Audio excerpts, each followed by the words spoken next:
নিজের বৃদ্ধিতে নিজে কিভাবে মেকআপ করেছিলাম চলো আজকে তোমাদের সাথে শেয়ার করি। জানি ভিডিওটা দিতে অনেকটাই লেট করে ফেলেছি, তার জন্য তোমরা আমায় প্লিজ ক্ষমা করে দিও আর ভিডিওটা দয়া করে পুরোটা দেখো। বিয়ের দিন মানে বুঝতেই পারছো, বাড়িতে প্রচুর লোকের আনাগোনা হচ্ছে, বাড়ি ভর্তি লোক, তার মধ্যেই আমি মেকআপ করতে বসে গেছিলাম।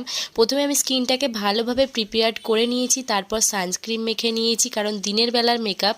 তারপরে একে একে ফাউন্ডেশন, কনসিলার সবকিছুই আমি অ্যাপ্লাই করেছি। আজকের এই লুকটার জন্য না অনেক দিন থেকেই আমি সবকিছু প্ল্যানিং করে রেখেছিলাম, কিন্তু বিশ্বাস করো কোনো কিছুই প্ল্যান মতো হয়নি। মেকআপ একদম ওলটপালট হয়ে গেছে। যে লুকটা ভেবেছিলাম সেই লুকটা একদমই হয়নি, কিন্তু লাস্টে যে লুকটা হয়েছিল সেটা কিন্তু দেখার জন্য তোমরা পুরো ভিডিওটা অবশ্যই দেখো।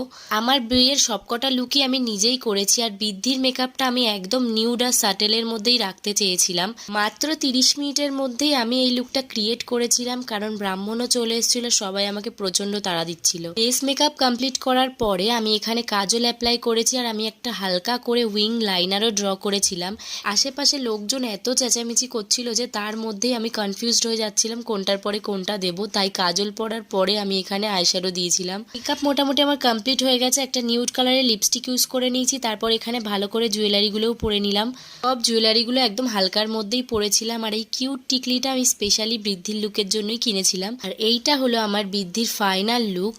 বৃদ্ধির এই লুকটা না আমার নিজের কাছেই যেন খুব পছন্দের একটা লুক।